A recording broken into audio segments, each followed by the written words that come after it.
My name is Dustin Kelly, but everybody calls me DJ. I'm prior Army, serving as both a Ford observer and a military police officer. I spent the last 14 and a half years as a police officer and detective in a large metropolitan police department. Two things that I've learned throughout my career. One, everybody has a story to tell. And two, the best stories are true. This is the DTD Podcast.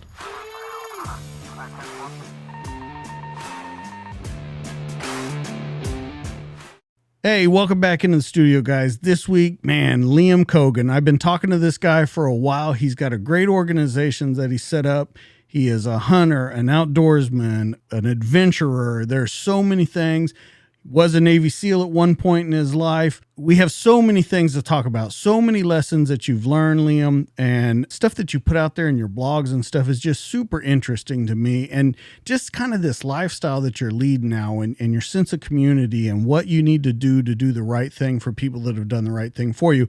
I think a lot of that is gone in society. And I think that you are kind of the perfect guy to talk about bringing that back in. So let's start as we always do, growing up. Now, from everything I've read, you grew up in Ohio, pretty close to the ski slopes. You were a big skier growing up. Let's talk about your childhood, what kind of headed you down this road, and what that family life was like. Yeah, man. So you hit the nail right on the head. I grew up in northeastern Ohio, right by a real small ski town called Alpine Valley. Really tiny, 2 hills, talking tow rope and like one lift. But everybody in town went, all the kids in town went. And really that skiing helped kind of define who I was in a couple different ways, right? You know, you go from like the extreme sports attitude and kind of taking pain as your punishment attitude, the athleticism, and kind of the devotion to just getting out there every day, being active. And that's what I would do all winter. And winter out here is like 6 months. So it was a lot of my life.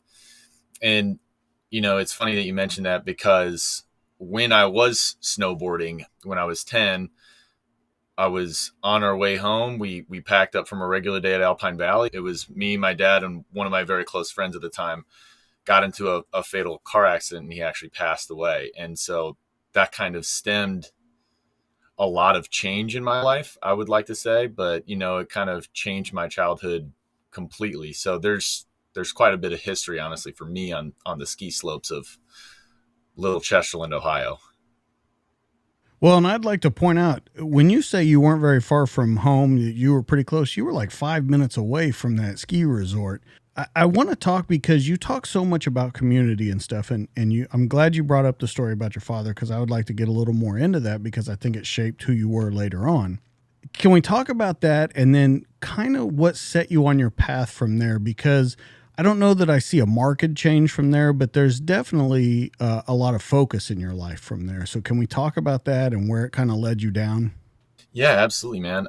You know, growing up 5 minutes from the hill, it became a very casual thing. We'd go there and my dad would hang out, you know, later in the night and kind of wheel us out of there at an appropriate time for a school night, maybe 7, 8. So it'd be dark for 3 or 4 hours out here. And he never drank. He stopped drinking when I was born, and he was hanging out in the bar, just hanging out with some friends. We drove home and we hit black ice, and unfortunately he passed on impact, and my friend and I were absolutely fine. So the entire event kind of, it's hard to say exactly from my perspective, but I could give you the perspective of others. It kind of made me a little bit more serious, and I kind of started regarding very serious things in a lighter way. So it kind of just changed my direction. But if you talk to my mom, I was always a really intense person. It just kind of brought a little bit more of a darker attitude to it, which is kind of hard to explain, you know. But looking into the mind of my 10-year-old self, I kind of brushed the entire thing off. You know, I didn't pay attention to the trauma. I didn't talk about it. I didn't really do what my sister and my mom did, which was, you know, grieve, go through the stages of loss and kind of recognize what you had and what you lost. For me, it was more so like, okay, it's time to just buckle down and push forward. And that kind of drove who I became, even more so because I was always a little tenacious. Well, and I think if we could take it a step further of breaking that down, when I look at it and I look at the story and you say how serious you were and stuff, I think forward to some of the articles that you've written that we're going to talk about tonight, where you aren't afraid to face your fears. And you write in there very candidly that you can either live with those fears, you can live with all that stuff and let it kind of control you, or you can take control of it.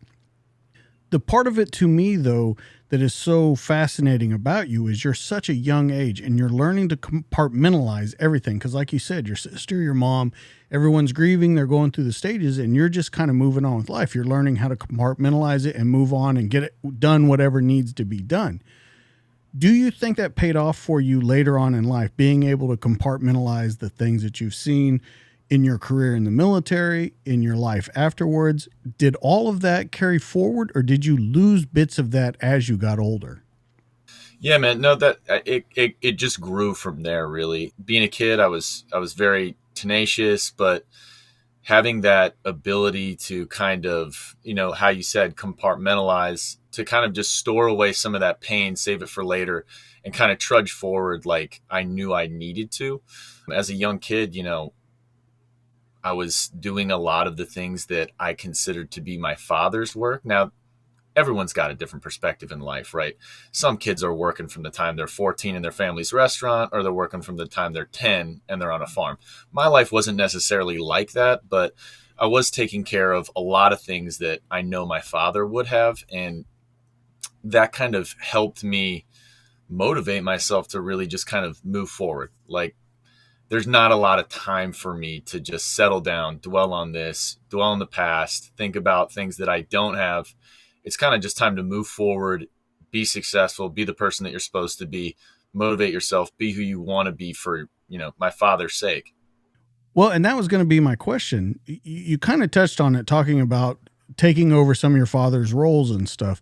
That was my question to you. At any point, did you feel like you had to be the man of the house? And then later on in life, has that kind of followed you forward where you feel like you always need to be, I guess you would say, the protector? And I think you and I have talked about that a little bit, doing the jobs that you've done, even in the farming that you're doing. If you look at it on a very base level, you're protecting a friend, you're helping out a friend.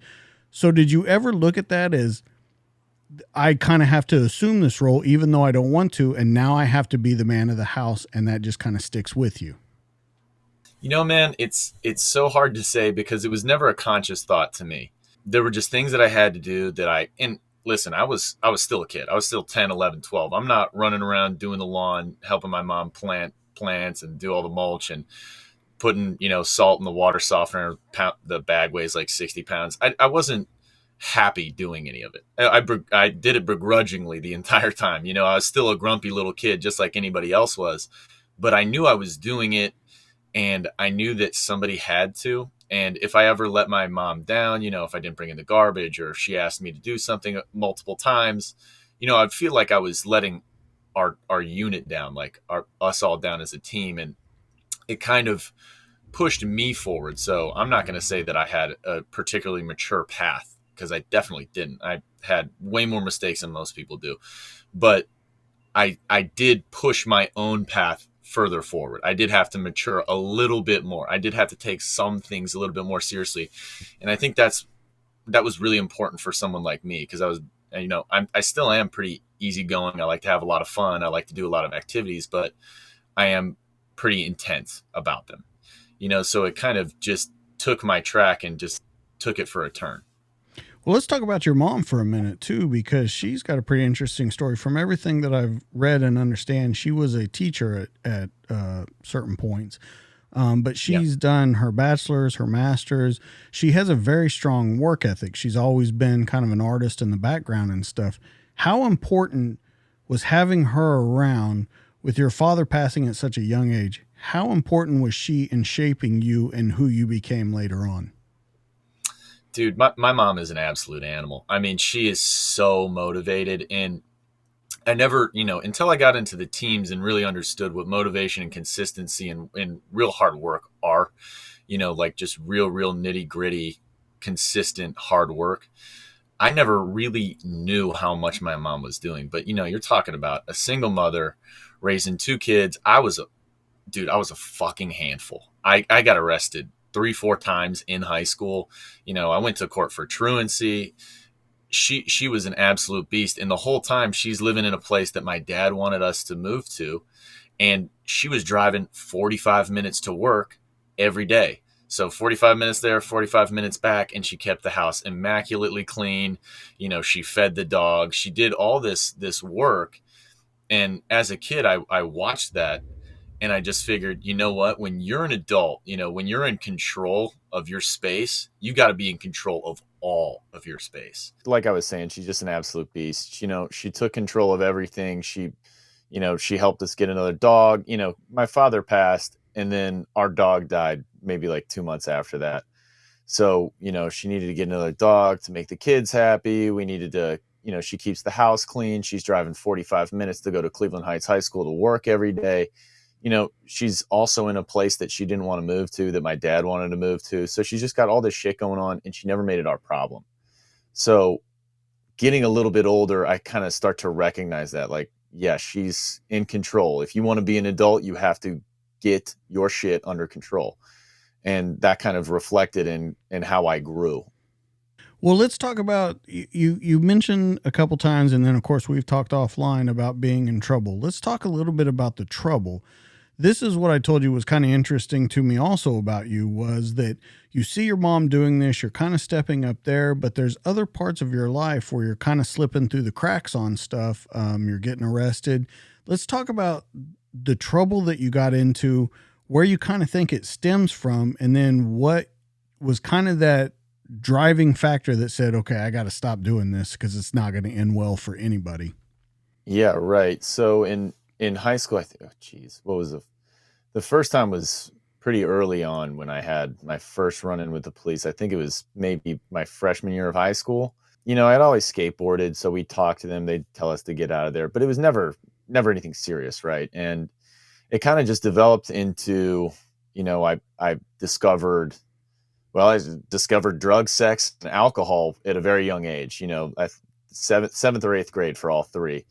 And once I started drinking, I started kind of enjoying the idea that I could let loose, but also the idea that, well, it's a little masochistic. You're kind of beating up your own body. And at the time I had, very complex feelings. My mom used to like to call it the id. I had some evil, angry thing living inside me, and kind of was just trying to figure out how to get it out. Like, where is this energy going to go? I played sports. I did okay in school. I didn't do great, but I also didn't do any homework. So where is all this anger going to get out? I can't get it all out in sports. There's just not enough sports to go around. I played soccer, I played football, I played lacrosse. So it kind of just turned into this thing where, yeah, if we're going to go party, I'm going to try to get like absolutely wasted. I'm going to see if I can be the guy who drinks the most. And that happened quite a few times. And I never really, you know, from my angle, from my perception, I just never saw it as this huge issue. I was like, listen, I'm just trying to figure out how to blow off some of this steam. So everyone just back off and let me do what I have to do. That was my perspective. But the exterior perspective is, I live in a small town. I'm on the sports teams, I'm the captain of the soccer team. I'm pretty recognizable. We all know each other, and I'm getting in trouble really frequently, so it gets to the point where people's parents don't want their kids to hang out with me. And that kind of bothered me. I enjoyed the community. I liked when my friends' parents wanted to have me over. I liked kind of that extra parentage.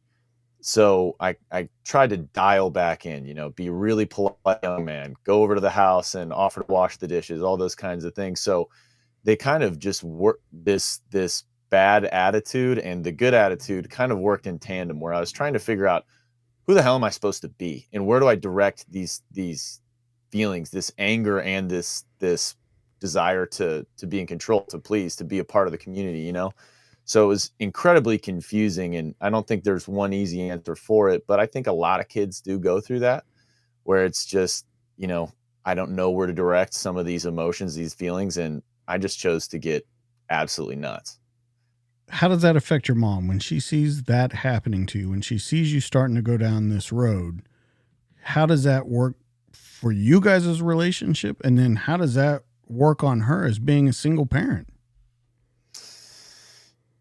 It's like when you just think about the load of work she already had on her plate to have extra work for me, that was more so the feeling than anything else. The feeling of betrayal. It's like, "Hey bud, I'm pretty busy as is. So for you to make it so I have to lose one of my optional work days to take you to court instead of just living your life normally." And it's half that, and it's also half, she'd get my back sometimes. She'd say, "Well, back in my day, nobody would have arrested you for, drinking some beers and just hanging out with your friends at a house." So she's very understanding, but she also she always wanted to hammer home the fact that, "Hey, you are wasting my time that I don't get a lot of. So if you could dial it in, you're less so I'm mad at you and more so, hey, you're kind of screwing me over right now." And that kind of feeling grew into you need to be a good battle buddy. You need to work for your teammates. You need to be a good player on the team. You need to stick up for your friends. So she kind of let me know that like the ultimate failure is to really let people down. To me, talking to you, that's the biggest conflict that you've had, I think, in your whole life is balancing that act of taking care of others, but also taking care of yourself. When we talked about it, you worked at the ski lodge. Can we talk about any kind of trouble that was there? Anything that happened with that, and how that kind of affected the home life again? Yeah. So, I mean, my first job, I thought it'd be funny to like go work at Chuck E. Cheese. Like that would be a good move. And that was not a good move. That really sucked. So I kind of moved on to the ski lodge and, we would just kind of go there and get baked and kind of just eat all the food that was available, because if you worked on the mountain, you were just gonna be cold all day. But if you worked in the cafeteria, you're just around like a bunch of fried food and cookies. So that was always, option A. And we kind of goofed off and everything. And, not too much came of it, but you get in trouble once or twice there. And then you're not bringing in income for yourself. And then you're kind of becoming more of a burden. So I transitioned from that to taking work a little bit more seriously, but trying to find things that kind of, helped me out a little bit more. So working for some older man who has a giant garden to take care of, or working some landscaping, things that I could kind of work a little bit harder at instead of just dick around and get paid to do it. That was always kind of like my work life balance. Never really I can't really operate if I'm not working really hard. If there's no work to be done, I don't work at all. Right. You're not going to, I would see it as almost you're not going to waste any time by doing something when it's not going to lead to anything. Right. Let's talk about how you've kind of decided that you're going to go into the military. What was kind of that driving force behind it? What pushed you to it? And then coming in, any troubles getting in, any troubles not going to where you wanted to be, things like that. Well, so I went to college and honestly, it wasn't even my choice. I didn't apply anywhere. I didn't do any of the things I needed to do. I luckily took a standardized test in ACT when I was in, I think, sixth grade. They did like if you did well on some other standardized testing, they'll let you take the ACT early and they'll let you take it for free. So my mom was like, "You're going because that test is expensive." So I went, I took it, I got a pretty good score for a sixth grader, and I got into college on that. So I went to college because my mom applied for me. I didn't choose a school. I didn't go look at any schools. I wasn't interested in the idea of it, but I didn't have another option. I grew up in a household where all the cousins go to school, all the aunts and uncles went to school. School's very important, and then they're all teachers as well. So it's like the idea of not going to school kind of wasn't really there. It's a very liberal family as well. So the school thing is like very hard and fast. That's where everybody goes. Went to college, did a full semester, and got all A's. I was super pumped about myself. I was like, wow, if I actually apply myself, I can get A's here. And then I just kind of realized that, okay, so what's next? Do I just get A's for the next 4 years? Is that the idea here? That seems kind of repetitive and unfun. And then, the spiral starts happening again where I'm like, what is my purpose here? I have no desire to be here. So then start going out to parties, meet a couple friends, start drinking and just drinking and thinking. And I was drinking a bunch and went back to my room and I just looked up two things. I looked up, what do I do to give spinal fluid, to donate spinal fluid? That was like one of my first thoughts. I know it's like a hard thing to find and whatever. So I looked into that, way too complicated, way too regulated. So I was like, okay, well, let's go check out the military. I have a good friend who went in the Marines right out of high school. I'll go over to the recruiter station tomorrow and just see what's going on. And that's what I did. I went over to the recruiter station. I went to each door in success in succession. I went to the Marines first. They weren't there. Air Force, skip them, check out what the Army's all about. Checked out the Army, and didn't really like the people in there, but that was fine. That's, an option. And then I went into the Navy, and honestly, the recruiters who were in there were total weirdos. And I was like, all right, I'm not super into these guys, but they had some really cool stuff to say. They're like, man, you want to travel to Japan, you want to travel all over the world, you want to have like a really translatable job into the civilian world. It's like, okay, this is kind of interesting. And as I was walking out, I kind of skipped by the Air Force guys on the way out. I was like, maybe Army, Navy, that's what I'm looking for. And the dude was like, hey man, you look like you're in pretty good shape. Have you ever considered, one of our special programs? Like, what are those? Gives me 6 pamphlets or 5 pamphlets for SWIC, SEAL, EOD, and Air Rescue. And I took the pamphlets. I went back to my college dorm, opened each one of them, and I was like, well, if I'm going to do something, I want to do something hard. I want to do something challenging. I want to do something special. So I looked at each pamphlet, and SEAL just had the hardest numbers to get. It was just the hardest to get into.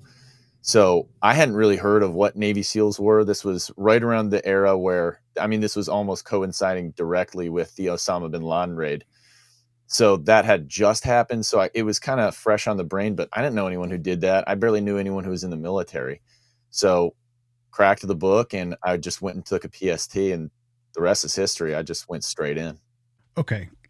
We got to unpack a couple things. So your two choices were donate spinal fluid or join the military. Okay. I have to understand where you even come up with an idea of I'm going to donate spinal fluid.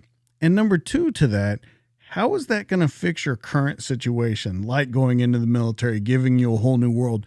What was donating spinal fluid going to do for you? I'll tell you exactly where this comes from, because it comes from an exact spot. If you're familiar with the movie 7 Pounds with Will Smith, he essentially needs or donates spinal fluid to the family of, and I'm sorry for anyone who hasn't seen the movie. This is kind of a spoiler, but he donates spinal fluid to a family that he affected adversely.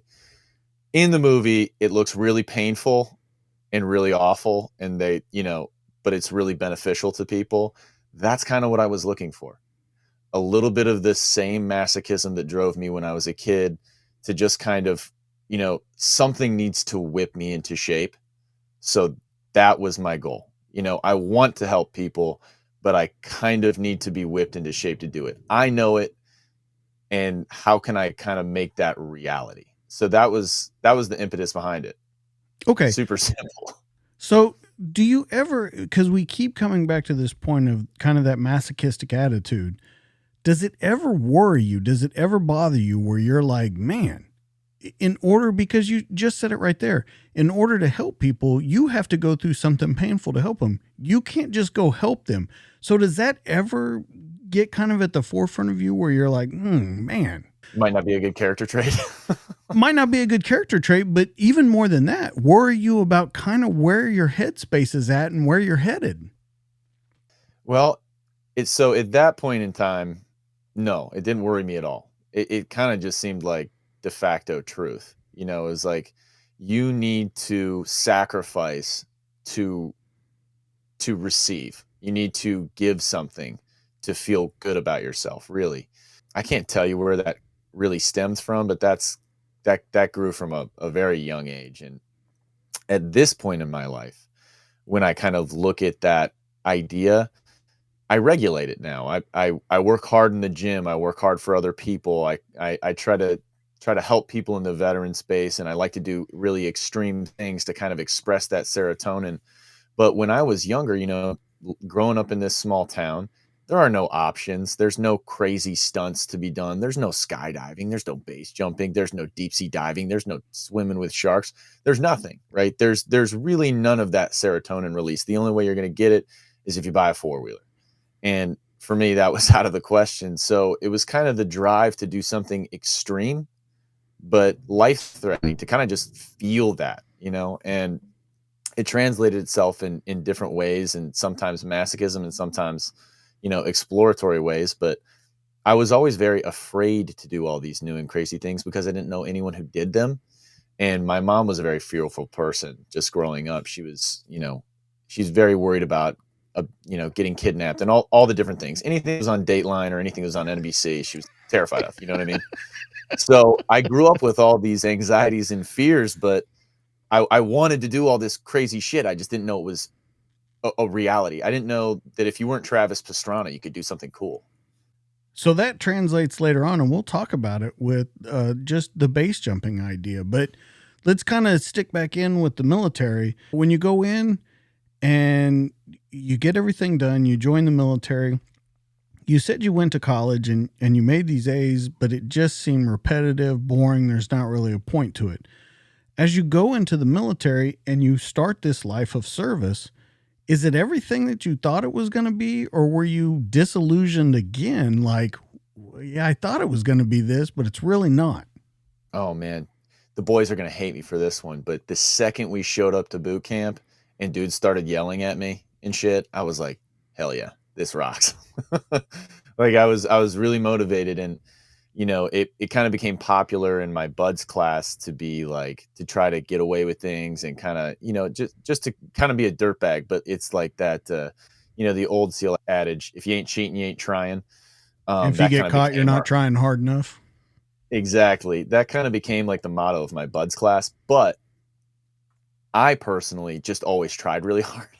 I was like super motivated all the time. And, I didn't want to admit it to anyone because it definitely wasn't cool in our buds class, but I just always was like, yeah, straight backs on push-ups, like do as many as I can. And, if I'm not as good as somebody else, I don't want to fail. So I'm just going to try really hard. And I guess in today's world, you call them a try hard. I did. I tried really hard at everything because I thought that's what everybody was doing. I thought that's what we were supposed to do. So no, man, I like from the second I got into the military, I loved it. There were definitely points in boot camp where I was like, all right, this is some shit. This is stupid. Why am I doing this? I'm not going to do this. I'm not going to be on a ship. Why am I learning how to be a firefighter first? But rite of passage. Yeah. And, when you talk about that, though, right comes into my mind is that masochistic attitude where you're trying to get maybe the drill instructors to look at you, the buds instructors to look at you because you're, doing that try hard attitude. Do you believe that was part of it too? That masochistic, like throw as much punishment my way as you possibly can and see if you can break me. Dude, it was definitely the case until I experienced cold water. All right, let's talk about that then. 100% true until I experienced that cold San Diego water. I was always game. I'll be first in line for punishment. I'll get under the log. I'll do whatever we got to do.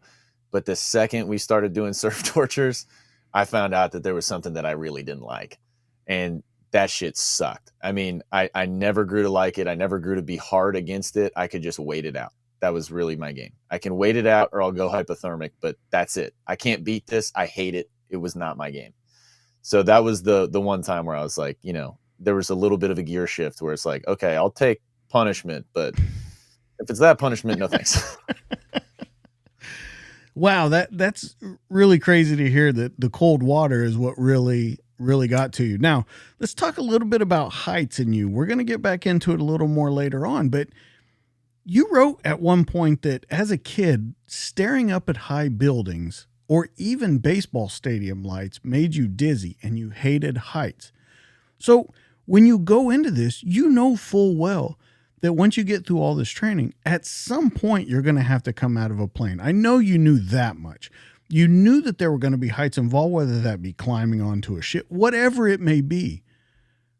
How do you put all that behind? Because the way you describe it and like I said, we'll talk about it a little later on with the base jumping. You, it was almost a stoppable force of you. You know, it's funny, but it kind of circles back to that compartmentalization. I saw those pictures in the pamphlet. You know, they said dive, jump. It's in the name, you know, right? Sea, air, land. So I looked at those pictures and I didn't think, oh, dude, that'd be fucking scary. That's not what I'm about. I'm afraid of that. I thought, when I'm there, I'm that guy. That guy who's already out of the plane. I'm already that guy. Like when I'm there, I'll be him. But I'm not there, so I couldn't possibly know what it's like to be him. I never tried to put myself in those shoes. I actually just never thought about anything except for what's going on today. Well, what about when you get there? Because once again, you go on to write about when you're there, you can't even sleep the night before because you know there's a jump coming the next day. So I'm Yep. wondering when that compartmentalization kicks in for you, because like I said, of your entire story, this seems like one of the most debilitating things that you had happen to you. Yeah, man. I mean, every phase of Buds, there were plenty of guys who were going through who kind of just knew what was going on. You know, they had a brother who went through, or they had been a rollback before, and they kind of just, you know, had heard, oh, this, that, and the other. You know, you're going to do this, you got to train for that. For me, it was kind of just a shotgun. I didn't have anybody to really talk to about it. I never really talked to anybody about what's going to happen next. I never really cared. But when we got to the skydiving phase and SQT, and all of us went and did, it's called HAPS. You know, you just make sure you're equipped to handle high altitudes. We all went to that training, and that's where I felt it. I was like, oh shit. Like I got to jump out of a plane. You know, like we're all in the bus going over to HAPS, and then you start putting on these masks for oxygen, and they start running you through the drills. And I was like, oh my fucking God, dude, I can't believe I didn't think of this. I really don't want to do that. But at that point, I was invested. I did all the things I knew I needed to do to be there. I, you know, in my own mind, and I'm sure there are plenty of people who say this is wrong, but in my own mind, I was like, dude, you're one of the hardest MFers on this planet. You're one of the hardest MFers in this class. You can't just puss out at something. They all think you're tough as nails. So I just took all that fear and I just put it in a little ball and I just put it in my chest. And I was like, all right, man, sink or swim. We're just going to die with this, you know? And that's really how it went. We did static line first, which is essentially, you know, you jump out of a plane and the plane is got a little line that attaches to your parachute, and the parachute pulls the second you go out of the plane. It's you know, classic World War II style jumping. And when we were doing that one, first jump, I was so motivated because I got in my own head. I played some metal music in my own head. I let everybody know that it's about to rain death, and that's me. And then I got up and I was psyched and I had a great time. And then my second jump, those endorphins and that mental attitude, I just was like, okay, that's baseline. I'm good. I'm good every time I go up. Didn't do the mental walkthrough. Didn't talk to myself in my head. And I was scared as shit. It was like a total 180. And I was like, what the fuck is going on, dude? Last time I was in this plane 45 minutes ago, I was a total stud. And I am freaking out right now. But when they tell you jumpers go, you just go. And I think that's how you've approached a lot of things. You even talk about planning for those smaller contingencies, making sure that you have the backup plans in place. When we go a little further in your career, you've made it through all this stuff. You, of course, experience combat. I want to talk about mind state of when you very first start to experience really real life stuff that a SEAL is doing, not training, not anything like that.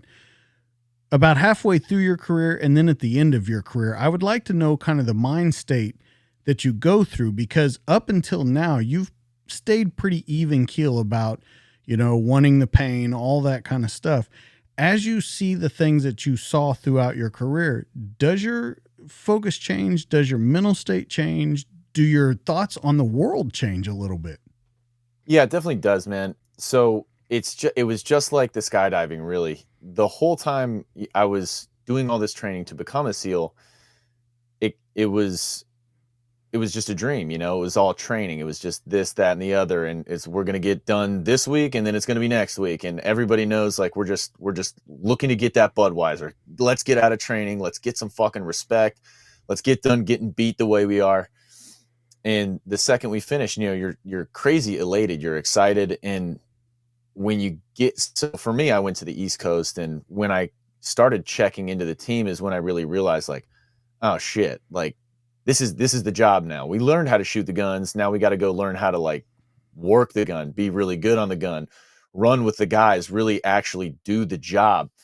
And that was a bit of a transition, honestly, because you go through this mental state where you're in training mode and now you're training for war instead. You know, all the guys are getting back from the platoons and they've got all the war stories and they're telling you what it's going to be like and everything. And you kind of just get in this headspace where you're like, okay, well, we're still training for that. We're still training for that. And then when it comes to go deploy and to start packing your bags and everything, my first flight over, I was definitely like in my own head, like, wow, this is deployment. This is different. This is the real deal. But it's very much the same. When you make a good plan and it works, just like with the first part of Buzz, just like with getting into the military, just like with going on that first skydive, when you make that first plan, if it works, safe in, safe out, you just keep going. So I know that I've trained myself. I've gotten tougher, I've gotten harder. So when we do face adversity, I'm going to continue forward with the same plan. Now, as a new guy, you're kind of bottom rung. You're still getting beat, you know, like we were on deployment and there's still, you know, we're still getting in trouble. We're still the new guys. We're still in charge of all these new guys' responsibilities. But by the second deployment, I was a team leader, squad leader, and de facto, you know, a assault leader, our platoon. And when you have that responsibility, there's like this total paradigm shift where I'm not worried about anything really. I'm worried about my guys. I'm worried about executing the plan. I'm worried about writing the plan. I'm worried about shooting, moving, communicating. But it kind of completely changed. Like, you know, guys will always say the same thing, but blinders off. You know, you kind of remove those blinders and you start to see things for what they are. And, you know, you're a group of dudes working together, working for the same cause. You have a plan and you execute your plan. And that's really bottom line. You know, you just get back into that rise and grind attitude where it's like, we have a mission, do that mission. That's it. All right, so let's talk about a couple things with what you just said there. With your strong feeling of community, you said it when you were a kid that you enjoyed when the parents invited you over, that you got to be part of that community. Then you go to Bud's training, you're a part of a community. Now you're in essentially a family now. Now that you're with the teams, you're in a family and you have a very vital role in that. I want to know kind of what your thinking on that was, because this is now life or death with the teams. Now, I mean, you're playing for real. We've already talked about that. So, yes, you are a family, but there's a very good possibility that once again, you could lose those family members. How did you approach that, especially with your childhood and how you approached the death of your father? And how did you look at that? Because it was a very real possibility that that could happen to you all over again. Intense. You know, I just kind of doubled down on who I am and I approached everything with a high level of intensity. You know, if we're planning, we're gearing up, we're going, we're moving, I approached it how I I did when I was, you know, like a high school soccer captain. I wanted everyone to be in primo shape. I wanted everything to be squared away. I wanted to be ready to go at any moment. And I wanted that because I wanted us to be the best together, you know, to make sure we get everything done and we come back whole as best we can, you know. And really the main goal for me at all times, and it translates throughout all of my life, was just meet intense moments with intensity. You know, be calm, be calculated, but meet it with intensity. You know, when you're packing your things, when you're making sure the dudes are ready to go, when you're briefing your guys, when you're talking to your guys, it's all about just meeting those intense moments with intensity.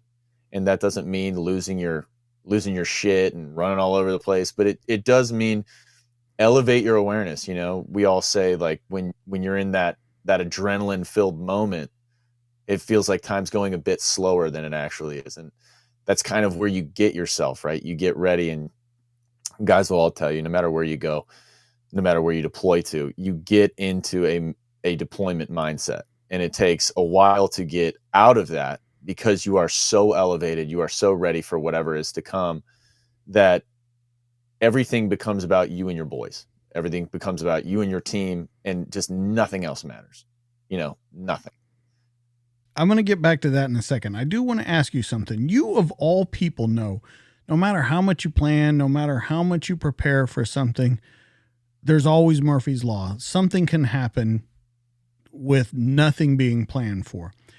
Do you think with your childhood and stuff, that's why you plan so hard? And then how do you deal with it when that plan goes awry? Because we've talked a lot tonight about when the plan works and, you can stick to it, you're safe in, safe out, all those kind of things. What happened when the plan goes awry, though? The cool thing about the teams is that we're built around contingency. So when something goes wrong, nobody's surprised, right? I mean, nothing goes to plan. So that's kind of the mindset. That's the training. That's kind of the mentality of a SEAL platoon. We're going to step out the door. We made this plan. We made a pace plan. We're ready for everything. We got an alternate. We got, the contingency, the emergency. None of those are going to happen the way you think they are. And that's where we reign king, is flexibility, shooting on the move, kind of changing what you thought it was going to be into what it needs to be. And I had an awesome shooting buddy, one of my very best friends who I had with me throughout my entire career. He was cold, calculated, and he didn't talk very much. And I am quick. I'm a good leader, but I talk a lot. So when he would say something to me, we reset, we do what he wants to do. Otherwise, I'll be able to get those quick details out really fast. We'll make a new plan and we'll move.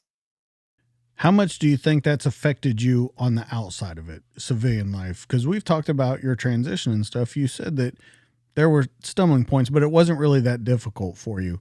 Do you think all that training, all that contingency planning, all of that being able to move at a moment's notice helped you when you were coming to the outside? Yeah, I do, because from that experience, really when I was a new guy, I was just a pain in the ass. I got in the military, when I was 19. So by the time I was a new guy, I was 21. 21-year-old kid making pretty good money, living in the government world. Yeah, recluse, dude. Total liability. But when I got to my second platoon, got a little bit older, and I started thinking about my guys and more responsibility thrust upon me, I started doing a lot more of what I've always done, but in a very formatted and regulated manner. I've always thought a lot in my head before I have conversations. Before we got on this podcast, I think a lot about what I'm going to say and why I'm going to say it. I think a lot about almost everything, and when I was in the teams, a lot of that went into, what are we doing today? What are we doing tomorrow? How do we do it faster? How do we do it better? How do we do it cleaner? Who's doing what? Now that I'm out, it's the same rule of law, but I'm applying it to, where are we moving the trailer? What am I doing with my company? Who do I need to talk to today? What is my next meeting? What is our next move? So it kind of went from this internal dialogue that was finding itself within the confines of like the military into essentially a necessary internal dialogue for me to just live my daily life. And I think a lot of guys go through that. You have this big change of how you become an adult in the military, right? You're almost, you essentially are institutionalized. So you have this way of thinking. And when you get out, it doesn't change. You need to adapt your life around it rather than trying to adapt yourself to your life. And a lot of people get confused and frustrated when they get back to their families and they try to adapt themselves, this thing that they've learned through stress and fear and necessity. They try to adapt that to that family life or that civilian life, when it's far easier to learn how to take who you are and apply it to your life. It's just a little tweak here and there. And I think it's a really important thing for people to kind of learn and coach themselves through, is, how do I take my totally geared up, revved up self and reapply myself to the civilian world? People aren't just going to respond to it. And it takes a minute to learn. I had to learn it with my employees. I had to learn it with the upper echelons of the Crunch Fitness franchise. It takes a second to learn how to use your skills. And they are skills. They're not negatives. We didn't learn negatives. Use those skills and apply them in the civilian world. You just have to use them in a different way. You apply who you are in a different way.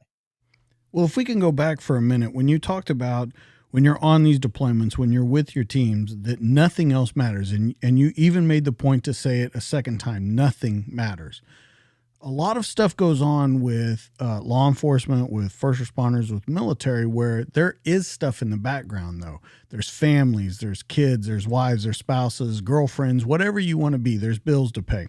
I've talked to a lot of guys on the show that they said that when they deployed, that as crazy as it sounds, that was easy because there was the mission to do.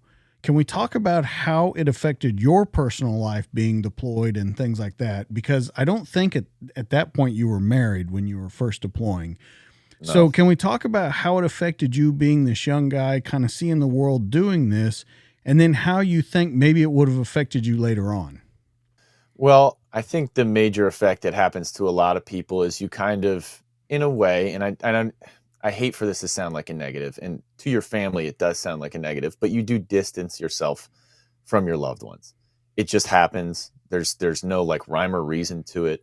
You are elevating the level of care for your teammates, and because it has to be elevated to such a high level, you are de-escalating how you are reacting to the civilian world, the civilian populace, including your own family. And when I was on deployment, I just kind of detached. For me, being a single 21 to 20, 7-year-old guy, not very difficult. You check in every once in a while, you say this is the way it is, and that's it. But for a lot of the guys I know, and I did have a girlfriend on my first deployment, and for me, that just became a point of frustration. If you want to talk when I don't have time to talk, you got to figure that out, not me. That's that. For a young man, that was my whole story. But for other guys, it's a little bit of a dance. How much can I communicate? How much is it appropriate to communicate? And how much do I really have the energy for, right? Like, if you are constantly communicating with your significant other, you're sacrificing somewhere with the team. So everyone has to find that balance. And I don't think there's a perfect answer, but when you're gearing up or when you're together and you have something to do, it's all or nothing, all on the mission. It doesn't translate that well to the civilian world, but it does, right? The change is that guys need to learn that when they're at home, they can be at home and be at work. You can work hard and then come home also. Sometimes you don't take that extra call and you spend some time with your family. That's the difference there, is not everything has to be sacrificed, but you can take that military mentality and absolutely go crush because you're already tailor-made to work hard. So it's this hard balance. But for me, in my family specifically, we've always had a very easy time enjoying each other with distance. Text messages are fine. My sister lives in Chicago. I'm in Colorado. My mom's at home. Of course she wants us around, but we've always been very good at communicating and being close without seeing each other constantly. So I've always had that benefit. So can we play devil's advocate for a minute? And I want you to think, knowing your personality, how do you think you would have handled it different? Maybe having a family, maybe having those attachments back here, because it was very good for your career and good for your personality to not have those attachments. And of course, you do things to make those things happen. But do you think you would have treated it any differently? Do you think you would approach it any differently, kind of looking really inside you? Honestly, man, no, because, and if you can talk to any of my loved ones, they'll tell you that I'm pretty detached as it is.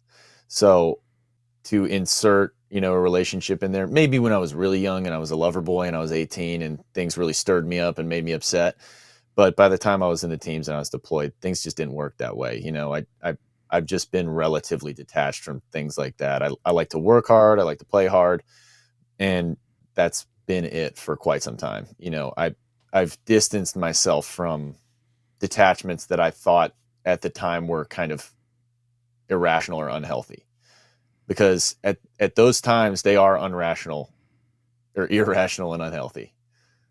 Well, do you think that you're still, because of now your status with your family that you have now, do you still think you're detached, or do you think that has really kind of softened that curve down, that blade down a little bit? I think I'm starting to soften a little bit, but and I hope other people who are currently going through transition and currently in the military can hear something like this, but I am still very detached. That's, my fiance would tell you right now, if she walked in here, she'd be like, yeah, that guy doesn't care about anything. We have a great time. We love each other. We do fun things together. We go on dates. We do all those things. But at the end of the day, if something happens, I'm ready to completely detach, protect my family, do whatever I have to do. But no, I don't think that's softened. And, I'm here for it. I'll explore that with anybody, anyone who wants to talk about it, who can't, is still detached. And if that's causing a rift in your family, dude, I would invite anyone to give me a call, because I'm still detached as well. So we can talk about it, and you got a friend in me. But no, I don't know if that'll ever go away. Does that concern you at all? Does that worry you about that not ever going away? No, because the people around me care about me, and they care about me for who I am now. So it's not very negative towards, any of my personal relationships. I think it's hard for some people to kind of deal with. When I was younger, I was detached as well. I mean, from what happened to me as a little kid, if someone bothered me, I would just stop talking to them. I did it with friends. I did it with, family members. Now it's even a little bit more so, but I'm an adult. I know when people need more care.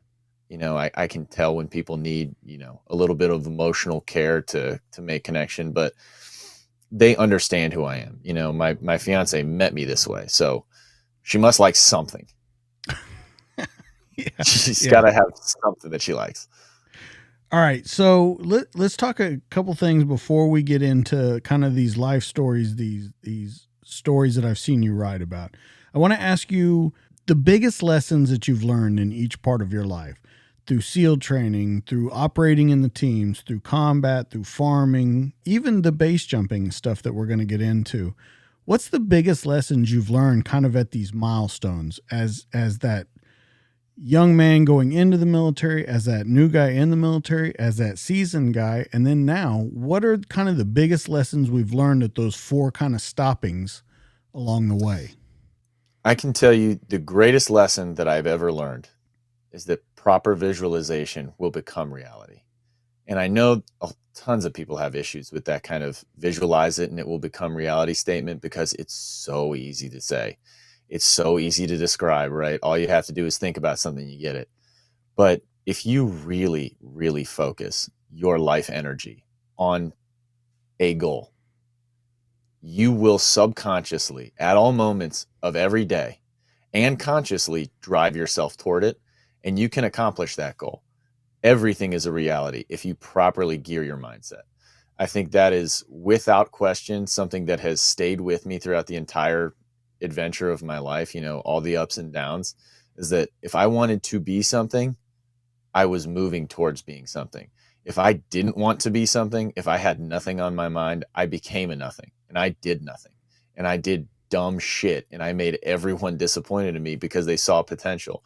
So that's kind of like the overarching theme of my entire life, is that visualize what you want to be.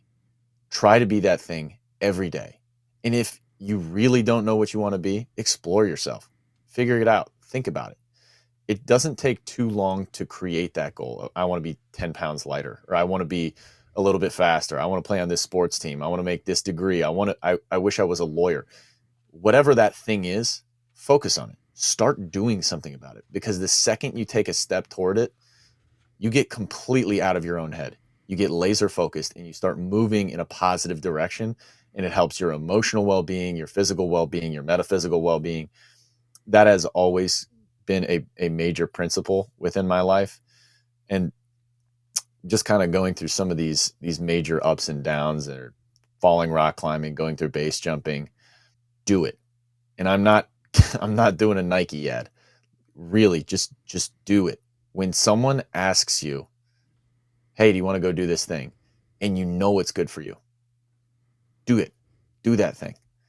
I've had a couple of those moments in my life where someone comes into my room, hey man, let's go do this thing. And it doesn't have to be crazy, man. It doesn't have to be the coolest thing in the world. I have some great stories about it with some cool stuff, but it could just be, hey man, you want to go hit the range?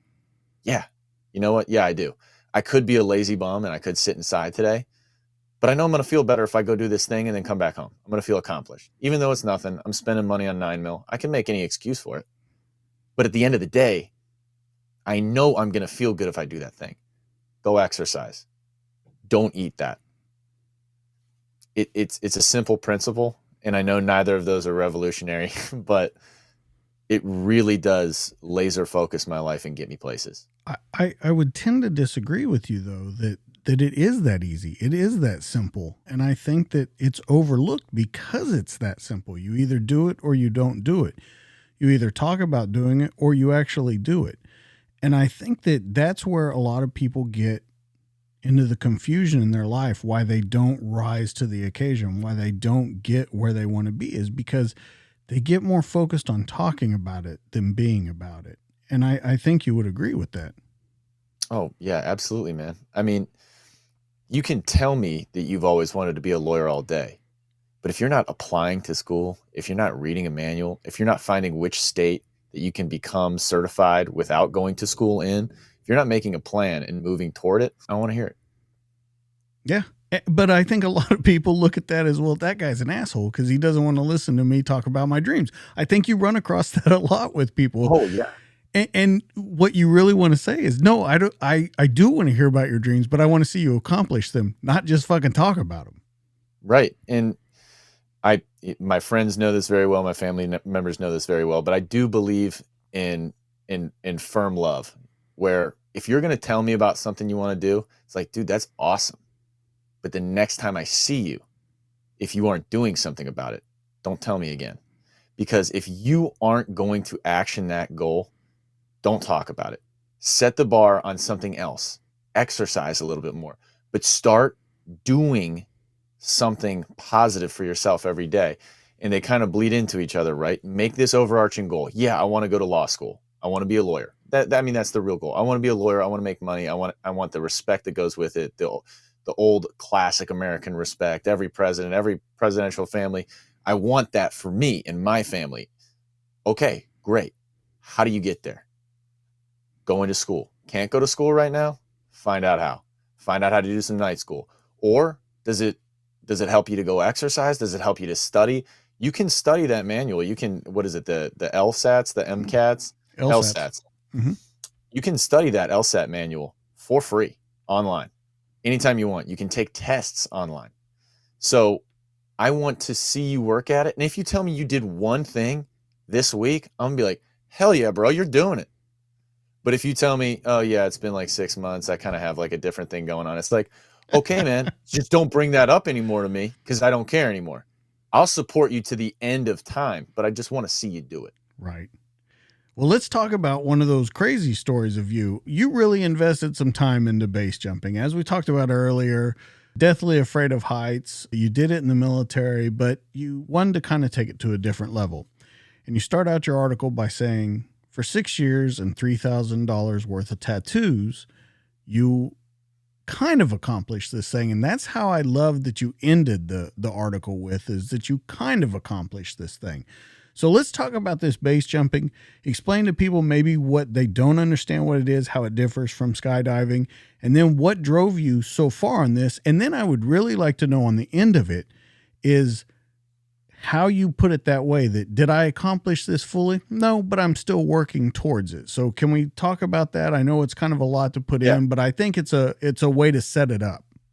No, it's totally easy day. And a lot of people will be able to translate this into a movie, really, because that's kind of how it played out. But base jumping is called base jumping because it's building antenna span Earth. So that just means any large building, any antenna that you would just see, driving through Kansas with a blinky red light on it, span any kind of bridge in Earth, any kind of rock, any kind of mountain. So anything that you can jump off of. Same principle as skydiving, except for you have one parachute, you have very limited time, and not many people do this as a successful hobby for the rest of their lives because it is extremely dangerous, just as far as hobbies go. I'm sure there are other crazy ones out there. Don't call me on it, but it's up there as far as the most dangerous hobbies to have. And it is the epitome of my fear of heights, jumping off of something that I can look down.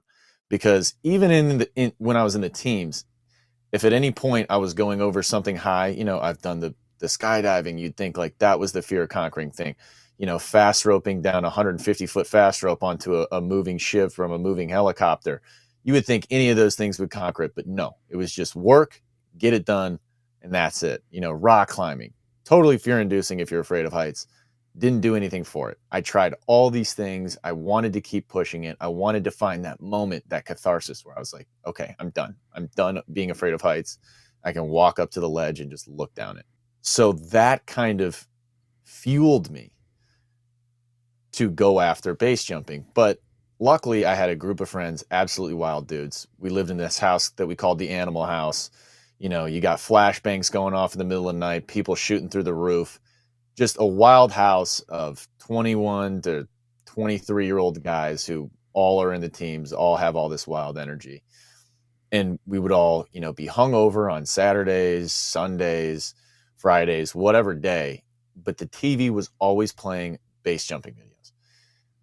None of us had been, but it was like a dream. And it was really stemmed from my one buddy, Kyle, and he really chased after it. And kudos to him, because if he wasn't there to totally drive us toward this dream together, we wouldn't have done it. But they all looked into it.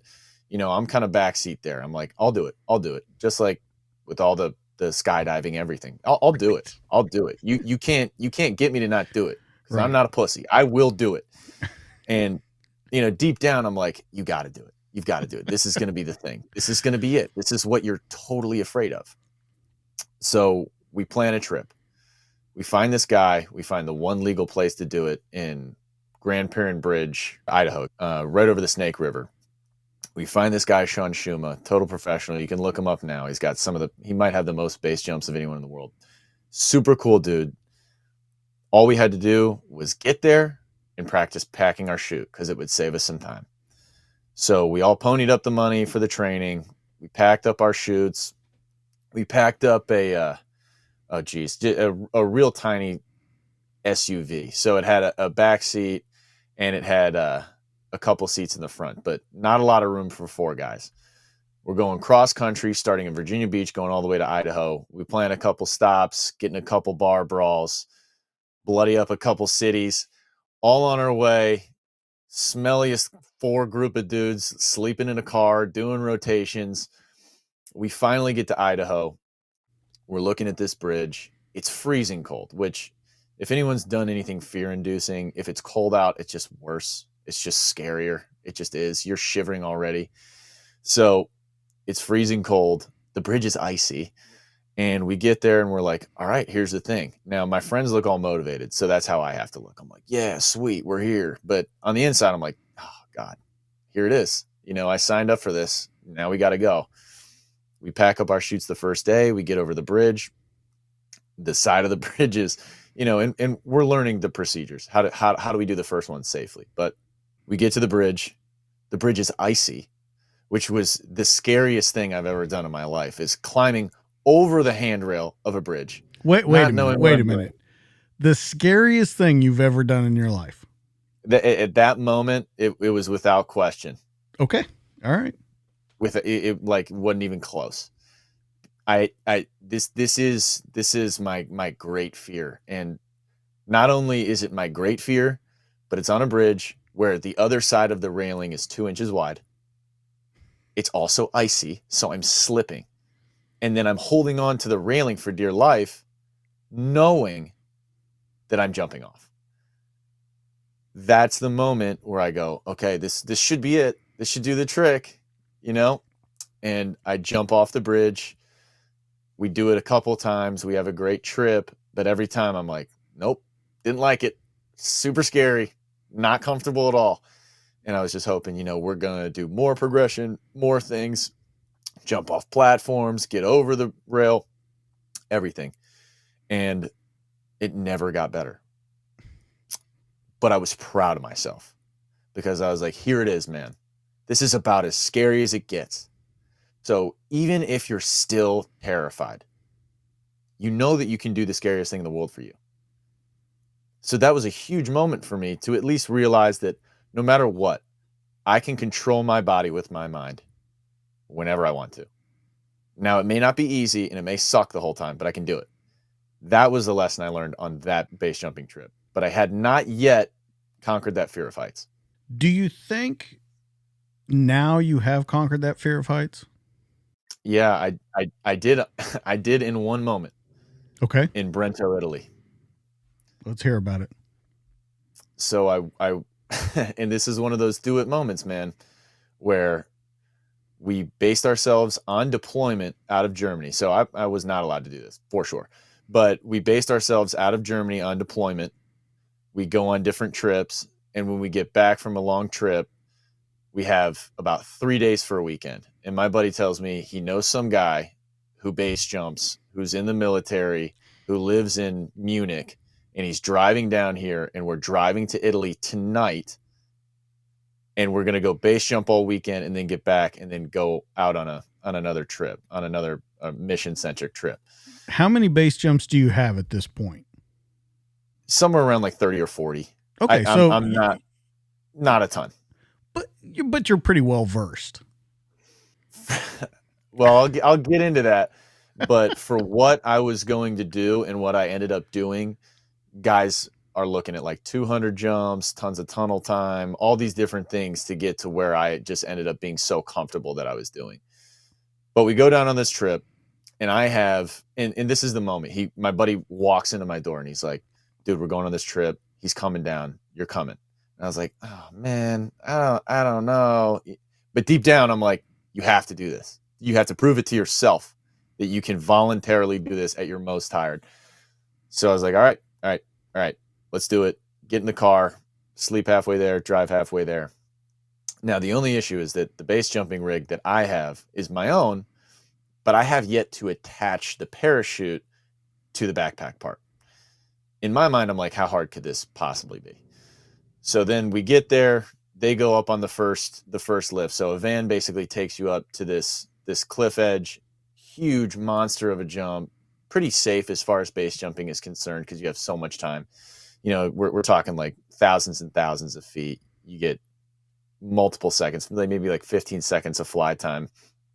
So I'm at the bottom, I'm packing the chute, but I'm really putting it together. I've never done that before. So this is kind of a daunting task because this is my one line of safety for Liam doesn't die today. But I'm also a little too proud at this point in time to ask for help. So I get a YouTube video. I'm putting this thing together. I get it together as good as I can. It's not great. It's not great. Admittedly, I looked at it as it was going in the pack and I was like, oh, God, I don't know. Whatever. So we go to another location. It's a beautiful jump. You know, we're looking over Lago di Garda in Italy.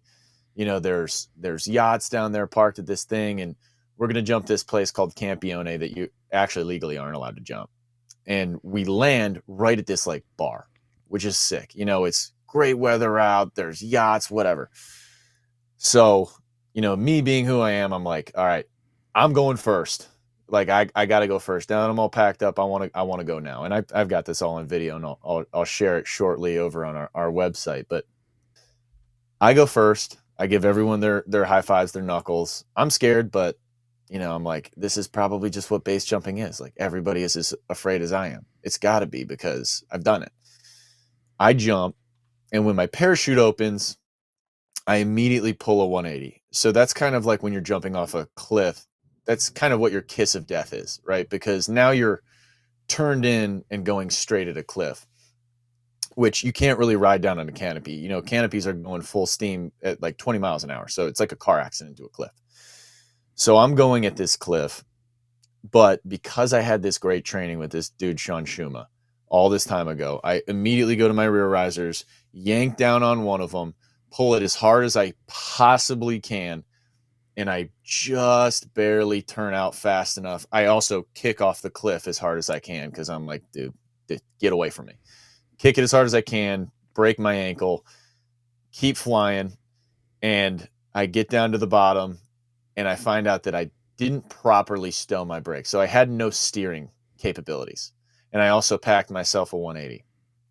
But what I did do was I had a wall strike, which on a base jump, having a wall strike, packing your own chute, being as stupid as you possibly could be, and making it out alive the amount of serotonin and adrenaline and all the good feelings I felt in my body, I was like, oh man, that's it.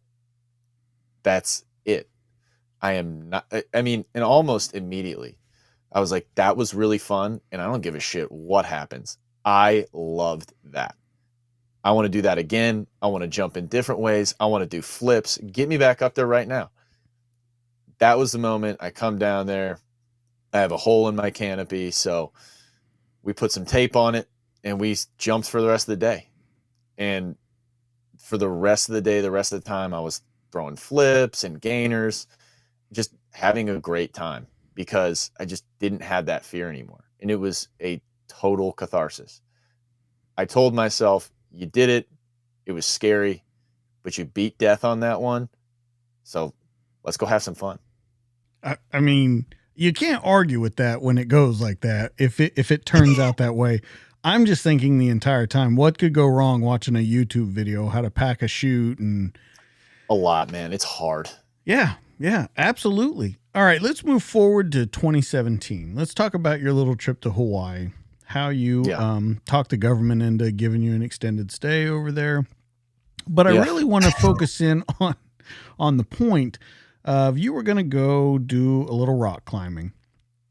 You go to a shop in Hawaii. You're on Oahu. Now, I was trying to figure out, because I was stationed there, I was trying to figure out where you went to climb. So the southernmost point, how they have those walking trails kind of going around them, if you're familiar. If you follow the highway down to just like the southernmost loop and you keep following it along, I guess it would be the southern edge going to the west from Honolulu. Okay. There's just a mountain range there that people climb. And you just go straight up and there's just like a bunch of flat faces, but they're all kind of covered by jungle as you pass them on the road. I think you're over kind of by the Kahukus and stuff is what I was thinking. But anyway, you go to a shop, you get your gear. You're a young, cocky guy. You got the world by the balls. And the guy tells you, be careful out there on the gray rock. It feels like it's stable, but it's not. Yeah, I got it. You head out. Let's start this trip. And what Liam learned from this trip? Well, I learned that you should keep your ears open and your mouth shut because that dude knew what the hell he was talking about. And I went on this climbing trip.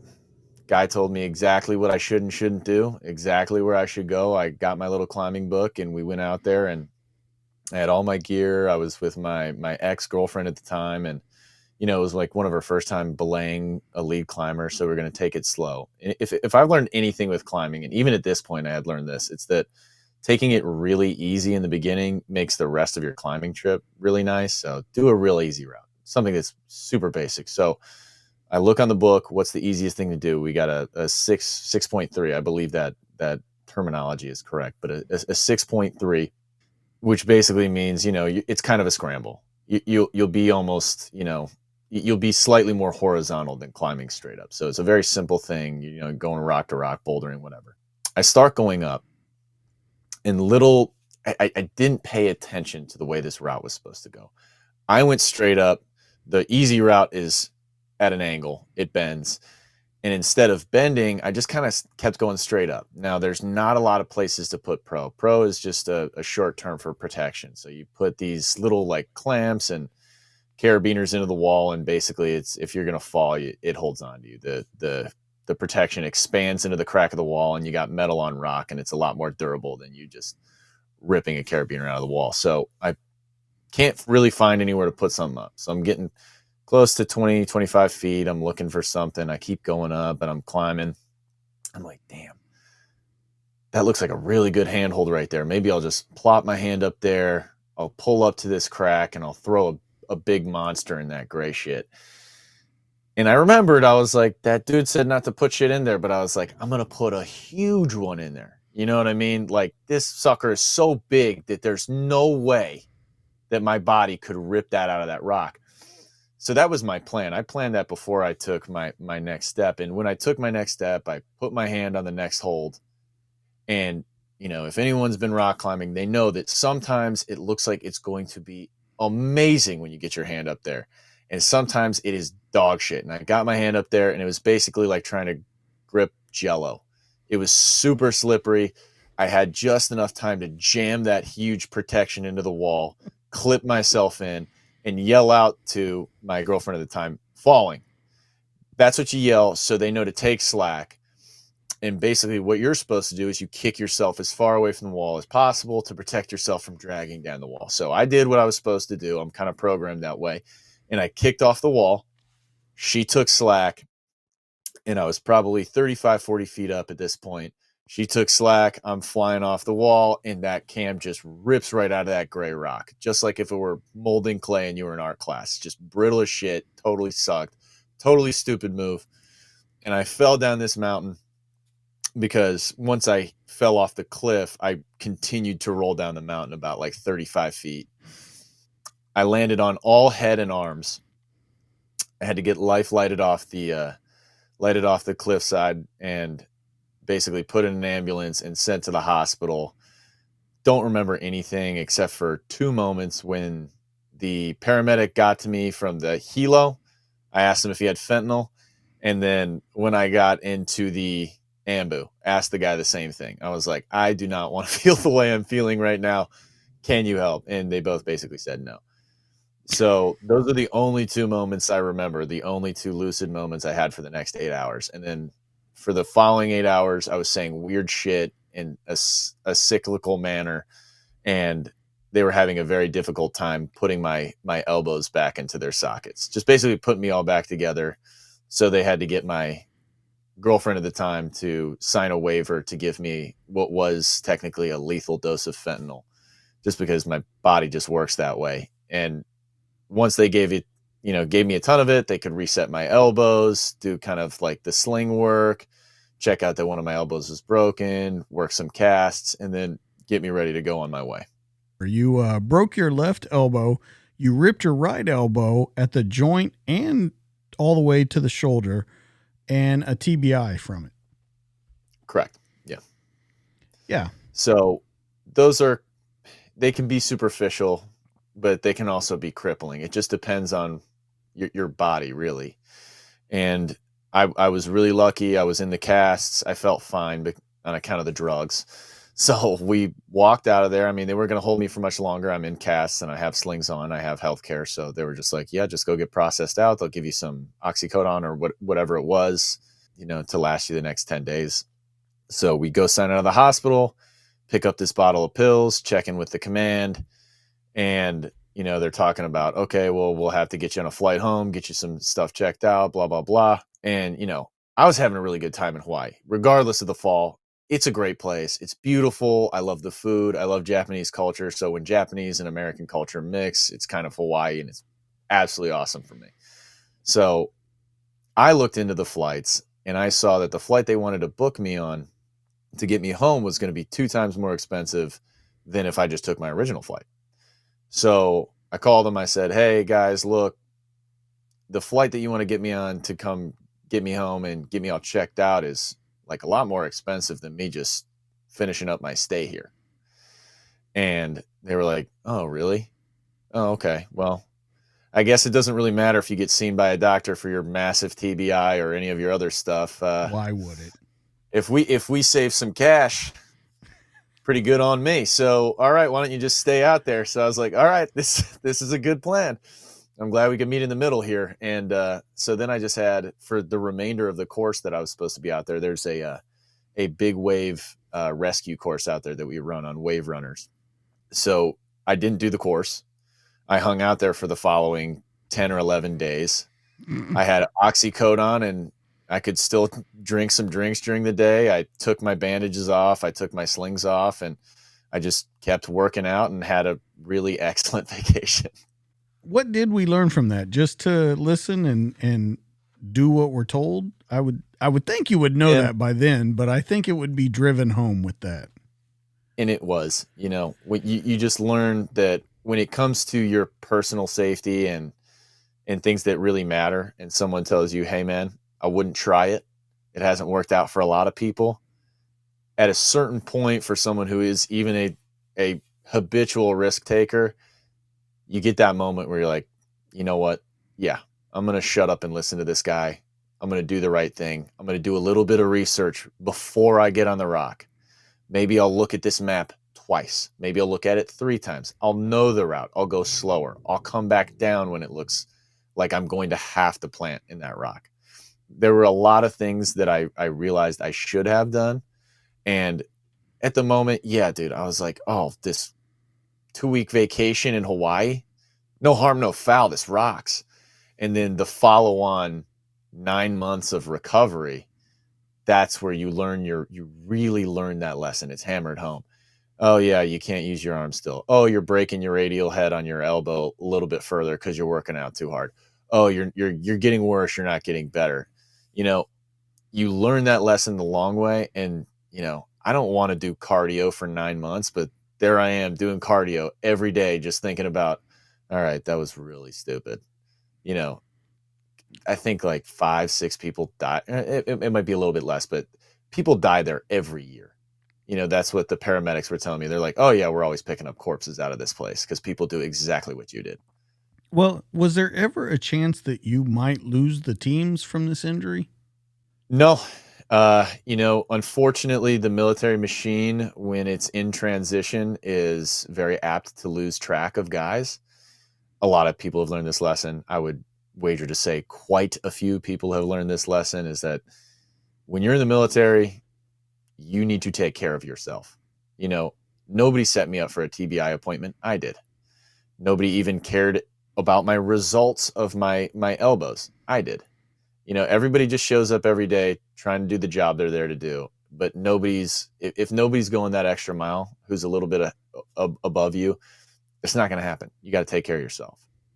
All right, let's talk about after you get out and a new kind of thing that you've taken on in your life, and that's farming. I want to set up the story of how you originally got onto this farming, what you're doing now, and then you've written about 10 kind of points in an article that you wrote, said sometimes it doesn't rain.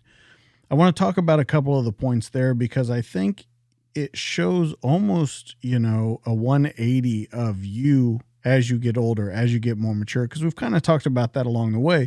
But I think I saved this one for the last because I think this is where those points really come out and who you are now. So let's talk about how you got into the farming, what you're doing, and then we'll kind of get into the points about it. Yeah, man. So it was, as a lot of military people will know, the transition process is confusing.